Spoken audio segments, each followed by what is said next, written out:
Bear Grylls একা বনে টিকে থাকে নাকি সবাই নাটক? আমরা সবাই বিয়ার গ্রিলসকে জানি, বনের মাঝে বিপদে পড়ে বেঁচে থাকার মাস্টার। ডিসকভার চ্যানেলের man versus wild শোটি crore crore মানুষকে শিখিয়েছে বেঁচে থাকার কৌশল। কিন্তু আপনি কি জানেন, এই শো নিয়ে রয়েছে বিরাট বিতর্ক। আজ আমরা খোলাসা করব এই শো কি আসল নাকি নকল। শোতে দেখা যায় বিয়ার গ্রিলস গুহায় ঘুমাচ্ছেন, কিন্তু পরে জানা যায় তিনি কিছু রাত কাটিয়েছেন হোটেলে। চ্যানেল 4 ইউকে এবং ডিসকভার নিজেরাই স্বীকার করেছে কিছু দৃশ্য স্ক্রিপ্টেড ছিল, এমনকি কিছু জায়গায় রিশট করে ভালো শট নেওয়া হয়েছে। বিয়ার গ্রিলস একা থাকেন না, তার সঙ্গে থাকে 30 থেকে 40 জনের টিম।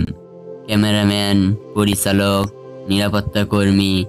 অনেক দৃশ্য রিহার্সি করে তবেই শ্যুট করা হয়, যেমন সাপ খাওয়া, গুহা বেয়ে নামা। এগুলো খুবই রিস্কি, তাই সেফটি গিয়ার ব্যবহার করা হয়।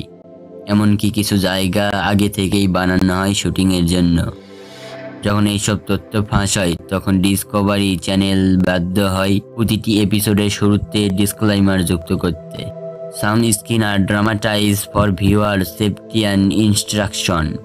অনেকে বলেছেন এটা তো প্রতারণা, আবার কেউ বলেছে এই শো শুধু এন্টারটেইনমেন্ট নয়, শিক্ষাও দেয়, কিন্তু একে বাস্তব বলাটা ভুল।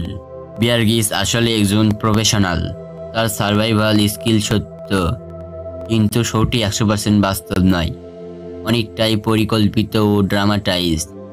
তবে কিছু কৌশল সত্যি ইনফরমেটিভ। ম্যান ভার্সেস ওয়াইল্ড আসলে একটি স্ক্রিপ্টেড রিয়েলিটি শো, তবে এর থেকে শেখার আছে অনেক কিছু।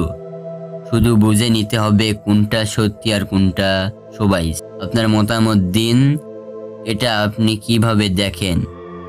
শেখার প্ল্যাটফর্ম না নাটক?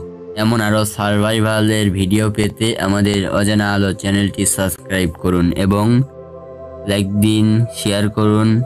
পরবর্তী ভিডিও কোন বিষয়ের উপর দেখতে চান তা কমেন্টে বলে যান।